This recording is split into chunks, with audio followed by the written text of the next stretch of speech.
ইতিহাসের পাতায় কিছু যুদ্ধ শুধু যুদ্ধ নয়, যেগুলো বদলে দেয় পুরো এক সভ্যতার ভবিষ্যৎ।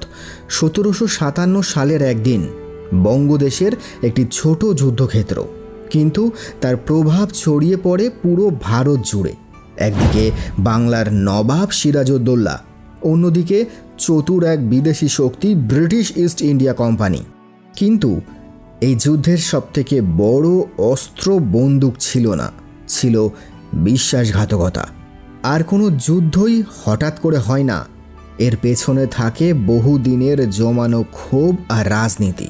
এটাই সেই গল্প, ব্যাটেল অফ পলাশী, যা বদলে দিয়েছিল ভারতের ভাগ্য। সেই সময় মুঘল সাম্রাজ্যের সবচেয়ে ধনী এবং সমৃদ্ধ সুবা ছিল বাংলা। এই বাংলা কিন্তু আজকের ছোট্ট রাজ্য নয়, এর বিস্তার ছড়িয়েছিল বিশাল এক অঞ্চলে। বর্তমান পশ্চিমবঙ্গ, বাংলাদেশ, বিহার এবং উড়িষ্যা সব মিলিয়ে গড়ে উঠেছিল এক শক্তিশালী বাংলা সুবা। অগাধ সম্পদ, উর্বর জমি আর ব্যস্ত বাণিজ্যের কারণে বাংলা তখন ছিল পুরো মুঘল সাম্রাজ্যের অর্থনৈতিক কেন্দ্র। শাহজাহানের শাসনকালে এই সমৃদ্ধ বাংলার রাজধানী ছিল ঢাকা। গঙ্গা ব্রহ্মপুত্রের তীরে গড়ে ওঠা এই শহর ছিল বাণিজ্য, সংস্কৃতি আর ক্ষমতার এক উজ্জ্বল প্রতীক। এই সমৃদ্ধ বাংলাকে শাসন করার জন্য মুঘল সম্রাট শাহজাহান নিয়োগ করেছিলেন এক বিশ্বস্ত সুবেদার শাহু সুজাকে। তার শাসনকালেই বাংলার দরজা প্রথমবারের মতো খুলে যায় বিদেশি বণিকদের জন্য। 1661 সালে ব্রিটিশ ইস্ট ইন্ডিয়া কোম্পানিকে বাংলায় বাণিজ্য করার অনুমতি দেওয়া হয়। তবে এই অনুমতি নিঃশর্ত ছিল না। একটি চুক্তির মাধ্যমে ব্রিটিশদের বাধ্য করা হয় প্রতি বছর 3000 টাকা করে মুঘল প্রশাসনকে প্রদান করতে। এদিকে সময়ের সাথে বদলে যায় দিল্লির সিংহাসন। মুঘল সম্রাট ঔরঙ্গজেব ক্ষমতায় আসার পর বাংলার সুবেদার নিযুক্ত হন শায়েস্তা খান। তার শাসনকালেই বাংলায় নিজেদের শিকড় আরও গভীর করতে শুরু করে ব্রিটিশ ইস্ট ইন্ডিয়া কোম্পানি। 1668 সালে মাত্র 1200 টাকার বিনিময়ে তারা কিনে নেয় 3টি ছোট গ্রাম, সুতানুটি, গোবিন্দপুর আর কলিকাতা। এই 3টি গ্রামকে একত্রিত করে ব্রিটিশরা গড়ে তোলে তাদের নিজস্ব একটি শক্ত ঘাঁটি, যার নাম দেওয়া হয় ক্যালকাটা। ধীরে ধীরে এই জায়গাটা হয়ে ওঠে ব্রিটিশ ইস্ট ইন্ডিয়া কোম্পানির ইস্টার্ন প্রেসিডেন্সির প্রধান কেন্দ্র, আর সেই থেকেই জন্ম নেয় কলকাতা প্রেসিডেন্সি। এক সময় যা ছিল 3টি ছোট গ্রাম, সেটাই হয়ে উঠেছিল ব্রিটিশ শক্তির সবচেয়ে বড় ভিত্তি। 1707 সাল, একটি যুগের অবসান। মুঘল সম্রাট ঔরঙ্গজেবের মৃত্যুর সাথে সাথেই দুর্বল হতে শুরু করে এক সময়ের অপ্রতিরোধ্য মুঘল সাম্রাজ্য। দিল্লির ক্ষমতা যতই ক্ষীণ হতে থাকে, ততই সাহস পেতে শুরু করে প্রাদেশিক শাসকরা। ভারতের বিভিন্ন সুবেদার এক এক করে নিজেদেরকে ঘোষণা করতে থাকে স্বাধীন শাসক হিসাবে। এই অস্থির সময়ে দিল্লির সিংহাসনে বসেন ফারুক সিওর। আর 1713 সালে তিনি বাংলার শাসনভার তুলে দেন এক দক্ষ প্রশাসকের হাতে, মুর্শিদ কুলি খান। বাংলার ইতিহাসে এটাই ছিল এক নতুন অধ্যায়ের সূচনা। মুর্শিদ কুলি খাঁ প্রথমেই যে গুরুত্বপূর্ণ পদক্ষেপটি নেন তা হলো তিনি বাংলার রাজধানী ঢাকা থেকে মুর্শিদাবাদে স্থানান্তর করেন। এর ফলে প্রশাসনিক ও আর্থিক কার্যক্রমের কেন্দ্র ধীরে ধীরে মুর্শিদাবাদে গড়ে ওঠে। সেই সময় এই অঞ্চলে শুধু ব্রিটিশ ইস্ট ইন্ডিয়া কোম্পানি নয়, ডাচ ও ফরাসিরাও বাণিজ্য সম্প্রসারণে আগ্রহী ছিল। 1717 সালে সম্রাট Farrukhsiyar British East India কোম্পানিকে বাংলায় ব্যবসা করার পূর্ণ অনুমতি দেন, যা তাদের প্রভাব বৃদ্ধিতে গুরুত্বপূর্ণ ভূমিকা রাখে। পরবর্তীতে 1719 সালে দিল্লির সিংহাসনে মোহাম্মদ শাহ রঙ্গিলার শাসন শুরু হলে মুঘল সাম্রাজ্যের কেন্দ্রীয় ক্ষমতা দুর্বল হয়ে পড়ে। এর ফলস্বরূপ বাংলার নবাবরা ধীরে ধীরে স্বাধীনভাবে শাসন পরিচালনা করতে থাকেন এবং কার্যত স্বায়ত্তশাসিত অবস্থায় রাজত্ব করতে সক্ষম হয়। মুর্শিদ কুলি খানের পর বাংলার নবাব হন সুজাউদ্দিন খান। তার মৃত্যুর পর নবাবের আসনে বসেন সরফরাজ খান। তবে সরফরাজ খানের শাসনকাল খুবই স্বল্পস্থায়ী ছিল, মাত্র 1 বছর। তার সেনাপতি আলীবর্দী খান বিদ্রোহ করে সরফরাজ খানকে পরাজিত ও হত্যা করে বাংলার নবাব হন। আলীবর্দী খানের শাসনকালে মারাঠারা অত্যন্ত শক্তিশালী হয়ে ওঠে এবং তারা বারবার বাংলায় আক্রমণ চালায়। এই মারাঠা আক্রমণকারীদের বর্গী নামে ডাকা হতো। বর্গীদের এই আক্রমণের ফলে শুধু বাংলার সাধারণ মানুষই নয়, ব্রিটিশ, ডাচ ও ফরাসি বণিকদেরও ব্যাপক ক্ষতি হয়। নিজেদের বাণিজ্য ও নিরাপত্তা রক্ষার জন্য ইউরোপীয় শক্তিগুলি, বিশেষ করে ব্রিটিশরা কলকাতায় এবং ফরাসিরা চন্দননগরে দুর্গ নির্মাণ ও সৈন্য মোতায়েন শুরু করে। ফলে ইউরোপীয়দের এই দুর্গ নির্মাণ ও সামরিক শক্তি বৃদ্ধি আলীবর্দী খাঁ মোটেই ভালো চোখে দেখেননি। অন্যদিকে মারাঠাদের আক্রমণ থেকে বাংলাকে রক্ষা করতে আলীবর্দী খাঁ শেষ পর্যন্ত তাদের সঙ্গে একটি চুক্তি করেন এবং উড়িষ্যার উপর মারাঠাদের অধিকার স্বীকার করে নেন। এতে সাময়িকভাবে মারাঠা আক্রমণ কিছুটা কমে আসে। আলীবর্দী খাঁর কোনো পুত্র সন্তান ছিল না, তার ছিল 3 কন্যা। তাই তার মৃত্যুর পর সিংহাসনে কে বসবে তা নিয়ে তিনি বেশ চিন্তিত ছিলেন। নবাব হওয়ার প্রতিযোগিতায় তার আত্মীয়দের মধ্যে মীর জাফরও অন্যতম দাবিদার ছিলেন সিংহাসনের। তবে শেষ পর্যন্ত আলীবর্দী খাঁ তার নাতি সিরাজউদ্দৌলাকে উত্তরাধিকারী হিসাবে মনোনীত করেন এবং তাকেই বাংলার সিংহাসনে বসান। আলীবর্দী খাঁর মৃত্যুর পর মনোনীত উত্তরাধিকারী সিরাজউদ্দৌলা বাংলার নবাব হন, কিন্তু সিংহাসনে বসার কিছুদিনের মধ্যেই তার বিরুদ্ধে বিদ্রোহ দেখা যায়। এই বিদ্রোহে অংশ নেন ঘসেটি বেগম, আলীবর্দী খাঁর জ্যেষ্ঠ কন্যা, এবং তার আর এক কন্যার পুত্র শওকত জং। মীর জাফরও গোপনে তাদের সঙ্গে এই ষড়যন্ত্রে যুক্ত ছিলেন। তবে সিরাজউদ্দৌলা খুব দ্রুত এই বিদ্রোহ দমন করতে সক্ষম হন। এক সংক্ষিপ্ত যুদ্ধে তিনি শওকত জংকে পরাজিত ও নিহত করেন। পরবর্তীতে মীর জাফর সিরাজউদ্দৌলার কাছে ক্ষমা প্রার্থনা করলে তিনি তাকে ক্ষমা করে দেন এবং পুনরায় সেনাবাহিনীর সর্বাধিনায়ক পদে নিয়োগ করেন। এখানে মনে রাখা দরকার যে সিরাজউদ্দৌলার শাসনকাল ছিল খুবই স্বল্প, মাত্র 1 বছর, কিন্তু এই স্বল্প সময়ের মধ্যেই বাংলায় একাধিক গুরুত্বপূর্ণ ঘটনা ঘটে যায়। সিংহাসনে বসার পর প্রথমেই সিরাজউদ্দৌলা একটি আদেশ জারি করেন। তিনি ঘোষণা করেন যে বাংলায় বাণিজ্য করার সমস্ত বিদেশি কোম্পানিকে তাদের দুর্গ নির্মাণ এবং সামরিক প্রস্তুতি বন্ধ করতে হবে। তার এই আদেশ ডাচ ও ফরাসি ইস্ট ইন্ডিয়া কোম্পানি মেনে নিয়ে নিজেদের দুর্গ নির্মাণ কার্যক্রম স্থগিত করে, কিন্তু ব্রিটিশ ইস্ট ইন্ডিয়া কোম্পানি এই আদেশ সম্পূর্ণরূপে অমান্য করে। তারা দুর্গ নির্মাণ বন্ধ করার পরিবর্তে আরও বেশি করে সৈন্য সমাবেশ ও প্রতিরক্ষা ব্যবস্থা জোরদার করতে শুরু করে। কোনো নবাবই চাইবেন না তার আদেশ অমান্য করা হোক। সিরাজউদ্দৌলাও এই ঘটনায় অত্যন্ত ক্ষুব্ধ হন এবং তিনি ব্রিটিশ ইস্ট ইন্ডিয়া কোম্পানির ফোর্ট উইলিয়াম দুর্গ আক্রমণ করেন। তার এই তীব্র আক্রমণের মুখে ব্রিটিশরা দুর্গ রক্ষা করতে ব্যর্থ হয় এবং অধিকাংশ সৈন্য সেখান থেকে পালিয়ে যায়। তবে অনেকেই পালাতে পারেনি, তাদের মধ্যে নারী, শিশু ও অন্যান্য লোকজনও ছিল। বলা হয় মোট 146 জনকে বন্দী করা হয়।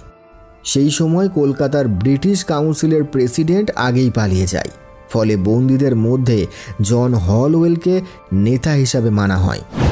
এরপর এই বন্দীদের একটি ছোট গার্ড রুমে আটকে রাখা হয়। হলওয়েলের বর্ণনা অনুযায়ী ঘরটি ছিল খুবই ছোট, যার ফলে ভেতরে থাকা অনেকেই শ্বাসকষ্টে মারা যায় এবং পরের দিন সকালে মাত্র 23 জন জীবিত ছিল বলে দাবি করা হয়। এই ঘটনাটি ইতিহাসে ব্ল্যাক হোল ট্র্যাজেডি নামে পরিচিত। তবে এই ঘটনাকে নিয়ে ঐতিহাসিকদের মধ্যে যথেষ্ট মতভেদ আছে। অনেক ঐতিহাসিক মনে করেন এই ঘটনার বর্ণনা অতিরঞ্জিত বা সম্পূর্ণ সত্য নয় এবং এটি ব্রিটিশদের পক্ষ থেকে প্রচারিত একটি কাহিনী, যার মাধ্যমে তারা নিজেদের স্বার্থে ঘটনাটিকে ব্যবহার করেছিল। ফোর্ট উইলিয়াম দখলের পর কলকাতা, তৎকালীন ক্যালকাটা, সম্পূর্ণভাবে সিরাজউদ্দৌলার অধীনে চলে আসে। এই সময় তিনি শহরের নাম পরিবর্তন করে আলীনগর রাখেন। কলকাতায় ব্রিটিশ ইস্ট ইন্ডিয়া কোম্পানির এই দুরবস্থার খবর দ্রুত মাদ্রাজ প্রেসিডেন্সিতে পৌঁছে যায়। পরিস্থিতি সামাল দিতে সেখান থেকে রিইনফোর্সমেন্ট পাঠানোর সিদ্ধান্ত নেওয়া হয়, যাতে কোম্পানির আগের অবস্থান পুনরুদ্ধার করা যায়। এরপর রবার্ট ক্লাইভ এবং অ্যাডমিরাল চার্লস ওয়াটসনের নেতৃত্বে একটি শক্তিশালী বাহিনী কলকাতার উদ্দেশ্যে রওনা হয়। তাদের মূল উদ্দেশ্য ছিল কোম্পানির শক্তি পুনঃপ্রতিষ্ঠা করা এবং সিরাজউদ্দৌলার বিরুদ্ধে প্রতিরোধ গড়ে তোলা। 1757 সালে রবার্ট ক্লাইভ ও নবাব সিরাজউদ্দৌলার মধ্যে একটি চুক্তি স্বাক্ষরিত হয়, যা ইতিহাসে আলীনগরের চুক্তি নামে পরিচিত। এই চুক্তির ফলে ব্রিটিশ ইস্ট ইন্ডিয়া কোম্পানি পুনরায় কলকাতার উপর তাদের অধিকার ফিরে পায় এবং শহরের নাম আবার আলীনগর থেকে ক্যালকাটা করা হয়। এই সন্ধি নবাবের দুর্বলতাকে স্পষ্ট করে তোলে এবং ইংরেজদের বাংলায় তাদের ক্ষমতা ও প্রভাব পুনঃপ্রতিষ্ঠা করতে সাহায্য করে। মূলত এটি ছিল একটি সাময়িক যুদ্ধবিরতি।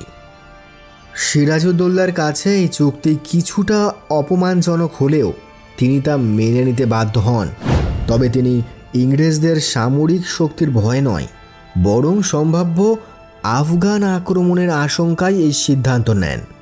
সেই সময় তৃতীয় পানিপথের যুদ্ধের পর আহম্মদ শাহ আবদালির নেতৃত্বে উত্তর ভারতের আক্রমণের খবর ছড়িয়ে পড়ে এবং দিল্লি ধ্বংসের পর তিনি বাংলার দিকে অগ্রসর হতে পারেন এমন আশঙ্কা তৈরি হয়।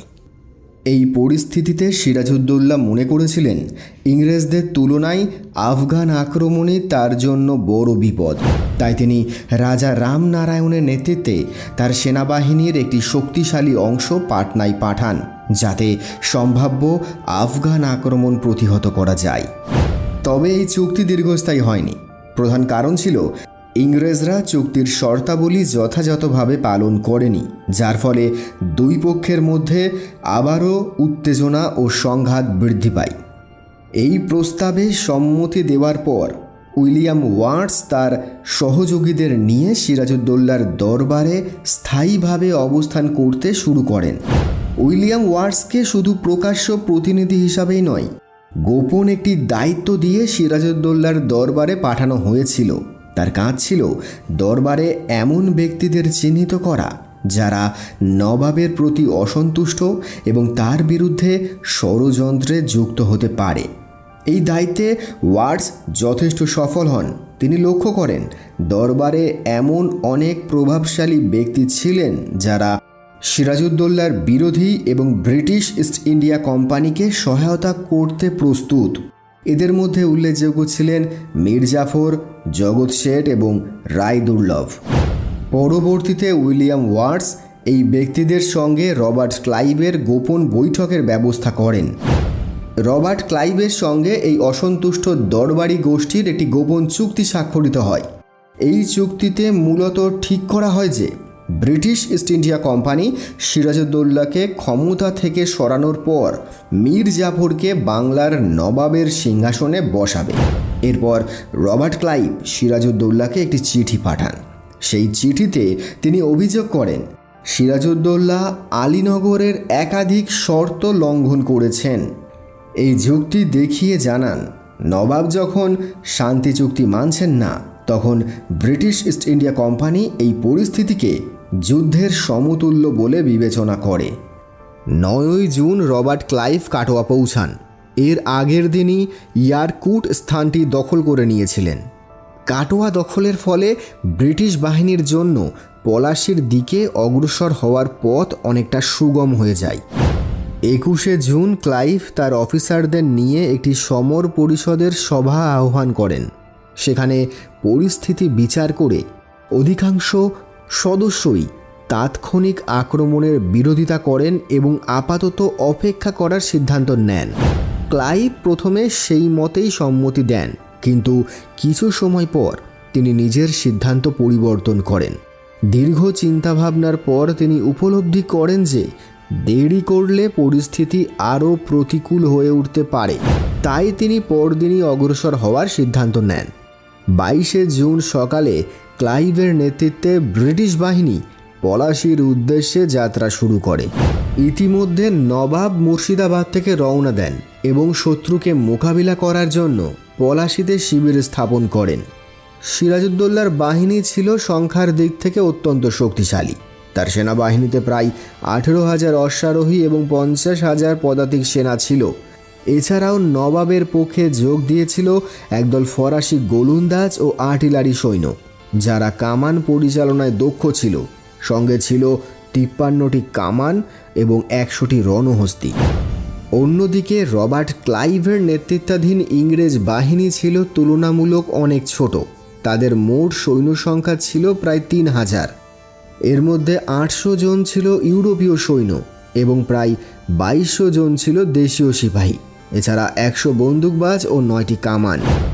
সংখ্যার বিচারে নবাবের বাহিনী ইংরেজদের তুলনায় বহুগুণ বড় হলেও যুদ্ধের ফল নির্ধারিত হয়েছিল শুধু সৈন্য সংখ্যা দিয়ে নয়। বিশ্বাসঘাতকতা, কৌশল ও নেতৃত্ব এই যুদ্ধে গুরুত্বপূর্ণ ভূমিকা নিয়েছিল। 1757 সালের 23শে জুন সকাল প্রায় 8টার সময় ব্যাটেল অফ পলাশী শুরু হয়। নবাব সিরাজউদ্দৌলার পক্ষে মীর মদন মোহনলাল, খাজা আব্দুল হাদি খান এবং নাব সিং হাজারিয়ার নেতৃত্বাধীন সেনারা অসীম বীরত্বের সঙ্গে যুদ্ধ চালিয়ে যান। কিন্তু নবাব বাহিনীর ভেতরেই ছিল গভীর বিশ্বাসঘাতকতার বীজ। মীর জাফর, রায়বল্লভ, জগৎ শেঠ মেহতাব চাঁদ, উমিচাঁদ, রাজা কৃষ্ণচন্দ্র এবং রায়দুর্লভ, এদের অধীনে প্রায় 2/3 সৈন্য যুদ্ধক্ষেত্রে কার্যত নিষ্ক্রিয় অবস্থায় দাঁড়িয়ে থাকে। তারা যুদ্ধের পরিবর্তে পরিস্থিতি পর্যবেক্ষণ করছিল। এত প্রবল প্রতিরোধের সম্মুখীন হবেন বলে আশা করেননি। কয়েক ঘন্টা তীব্র সংঘর্ষের পরও যুদ্ধের ফলাফল অনিশ্চিত ছিল। এমন কথাও প্রচলিত আছে যে ক্লাইভ দিনের বেলা সর্বশক্তি দিয়ে যুদ্ধ চালিয়ে রাতের অন্ধকারে কলকাতায় ফিরে যাওয়ার কথা ভাবছিলেন। কিন্তু বিকেল প্রায় 3টের সময় যুদ্ধের মোড় ঘুরে যায়। একটি কামানের গোলা এসে আঘাত হানে নবাবের অন্যতম সাহসী সেনাপতি মীর মদনকে। গুরুতর আহত হয়ে তিনি মৃত্যুবরণ করেন। দুপুরের দিকে প্রবল বৃষ্টি নামলে নবাব সিরাজউদ্দৌলার বাহিনীর গোলা বারুদ সব ভিজে যায় এবং তাদের কামানের কার্যক্ষমতা অনেকটা কমে যায়। কিন্তু এই প্রতিকূল পরিস্থিতিতেও মীর মদন যুদ্ধ থামাননি। তিনি শেষ মুহূর্ত পর্যন্ত সাহসিকতার সঙ্গে যুদ্ধ চালিয়ে যান এবং যুদ্ধক্ষেত্রেই বীরের মতো মৃত্যুবরণ করেন। নবে সিং হাজারি ও বাহাদুর খান প্রমুখ গোলন্দাজ বাহিনীর প্রধানও একই সাথে মৃত্যুবরণ করেন। ইতিহাসবিদদের অনেকেই মনে করেন, যদি মীর জাফর ও তার অনুগত সেনাপতিরা সত্যি নবাবের পক্ষে যুদ্ধ করতেন, তাহলে মীর মদনের নেতৃত্বে নবাবের বাহিনী ইংরেজদের কঠিন পরাজয়ের মুখে ফেলতে পারত। শুধু মীর মদনই নন, নবাবের বিশ্বস্ত সেনাপতি মোহনলালও এই যুদ্ধে অসাধারণ সাহস প্রদর্শন করেন এবং পরবর্তীতে প্রাণ হারান। মীর মদনের মৃত্যু সংবাদে নবাব অত্যন্ত বিচলিত হয়ে পড়েন এবং সাহায্যের জন্য মীর জাফরের শরণাপন্ন হন। মীর জাফর নবাবের সামনে প্রাণপণ যুদ্ধের প্রতিশ্রুতি দিলেও বাস্তবে তা ছিল নিছক অভিনয়। বরং তিনি গোপনে রবার্ট ক্লাইভের কাছে মীর মদনের মৃত্যুর সংবাদ পৌঁছে দেন এবং ইংরেজ বাহিনীকে অগ্রসর হওয়ার পরামর্শ দেন। অবশেষে বিকেল প্রায় 5টার দিকে ব্যাটেল অফ পলাশীতে নবাবের বাহিনী পরাজয় স্বীকার করতে বাধ্য হয়। নবাবের 500 সৈন্য নিহত ও আহত হয়। ইংরেজদের মধ্যে 7 জন ইউরোপীয় ও 16 জন দেশীয় সৈন্য নিহত হয়। তখন কোনো উপায় না দেখে সিরাজউদ্দৌলা রাজধানী রক্ষা করার জন্য 2000 সৈন্য নিয়ে মুর্শিদাবাদের উদ্দেশ্যে রওনা দেন। কিন্তু রাজধানী রক্ষা করার জন্যেও কেউ তাকে সাহায্য করেনি। সিরাজউদ্দৌলা তার সহধর্মিণী লুৎফুন্নেসা ও ভৃত্য গোলাম হোসেনকে নিয়ে রাজধানী থেকে বের হয়ে স্থলপথে ভগবানগোলায় পৌঁছে যান এবং সেখান থেকে নৌকাযোগে পদ্মার মধ্যে দিয়ে উত্তর দিকের অভিমুখে যাত্রা করেন। তার আশা ছিল পশ্চিমাঞ্চলে পৌঁছাতে পারলে ফরাসি সেনাপতি মসিয়ে নাসের সহায়তায় পাটনা পর্যন্ত গিয়ে রাজা রামনারায়ণের কাছ থেকে সৈন্য সংগ্রহ করে ফরাসি বাহিনীর সহায়তায় বাংলাকে রক্ষা করবেন। রাতারাতি ইউরোপের সবচেয়ে ধনীদের একজন হয়ে ওঠেন ক্লাইভ। সিরাজউদ্দৌলার রাজকোষ থেকে তিনি বিপুল পরিমাণ অর্থ পান। তার আশা ছিল তিনি আরও বেশি পাবেন। যদি এই বিপুল অর্থ তিনি সত্যিই পেতেন, তাহলে মাত্র ৩৩ বছর বয়সেই রবার্ট ক্লাইভ হঠাৎই ইউরোপের সবচেয়ে ধনী ব্যক্তিদের একজন হতে পারতেন। দিন দুয়েক পর কয়েকবার বেশভূষা বদল করে পৌঁছে গিয়েছিলেন রাজমহলের কাছে। ৩ দিন ধরে কিছু খাওয়া হয়নি, তাই একটু বিরতি নিয়েছিলেন সবাই। রান্না করা হয়েছিল খিচুড়ি। ওই এলাকাতেই থাকতেন শাহদানা নামের এক ফকির। সেই গোপনে খবর দিয়ে দেয় যে সিরাজউদ্দৌলা সেখানে আছেন। এ যেন আকাশের চাঁদ হাতে পেয়ে গেল মীর জাফর মিরানরা। দিন রাত এক করে যার খোঁজ চলছে গোটা বাংলায়, সেই সিরাজ এত কাছে রয়েছেন। খবর পেয়েই মীর কাসিম সশস্ত্র সৈন্যদের সঙ্গে করে নদী পার করে ঘিরে ফেলেন গোটা এলাকা। সিরাজকে ২রা জুলাই ১৭৫৭ সালে নিয়ে আসা হলো মুর্শিদাবাদে। তাদের কাছে ৩টে পথ খোলা ছিল। হয় তাকে মুর্শিদাবাদে বন্দি করে রাখা হোক, অথবা দেশের বাইরে অন্য কোথাও কয়েদ করা হোক। শেষ বিকল্প প্রাণদণ্ড। অনেকেই চেয়েছিলেন সিরাজকে বন্দি করে রাখতে, কিন্তু মীর জাফরের ১৭ বয়সী পুত্র মিরান কড়া বিরোধিতা করেছিলেন। মীর জাফরের নিজস্ব কোনো মতামত ছিল না। পরের দিন সিরাজউদ্দৌলার ক্ষত বিক্ষত দেহ হাতির পিঠে চাপিয়ে মুর্শিদাবাদের অলিগলি বাজারে ঘোরানো হয়েছিল। পলাশীর যুদ্ধ শুধু একটি যুদ্ধ ছিল না, এটি ছিল ভারতবর্ষের ইতিহাসের এক গুরুত্বপূর্ণ মোড়। এই যুদ্ধের মাধ্যমে বাংলার স্বাধীনতার সূর্য ডুবতে শুরু করে এবং ধীরে ধীরে ব্রিটিশ শাসনের ভিত মজবুত হয়। সিরাজউদ্দৌলার পরাজয়ের পেছনে শুধু ইংরেজদের শক্তি নয়, বিশ্বাসঘাতকতা ও আভ্যন্তরীণ ষড়যন্ত্রের বড় ভূমিকা ছিল। আজও পলাশীর যুদ্ধ আমাদের মনে করিয়ে দেয়, বাইরের শত্রুর চেয়ে ভেতরের বিভেদ অনেক সময় বেশি ভয়ঙ্কর হয়ে উঠতে পারে। ইতিহাসের এই অধ্যায় তাই শুধু অতীতের গল্প নয়, ভবিষ্যতের জন্য এক বড় শিক্ষা। নমস্কার বন্ধুরা, আমি শুভজিৎ। পলাশীর যুদ্ধ সম্পর্কে তোমাদেরকে বিস্তারিতভাবে জানানোর চেষ্টা করলাম। ভিডিওটি কেমন লাগলো সেটা তোমরা কমেন্টের মাধ্যমে জানিও। যদি ভালো লেগে থাকে তাহলে একটা লাইক দিয়ে দিও। আর তোমরা যারা এখনও সাবস্ক্রাইব করোনি তারা প্লিজ চ্যানেলটাকে সাবস্ক্রাইব করে দিয়ে আমার সঙ্গে থেকো। ভালো থেকো, সুস্থ থেকো। দেখা হবে খুব তাড়াতাড়ি আরও একটা নতুন ভিডিওর সাথে। ধন্যবাদ।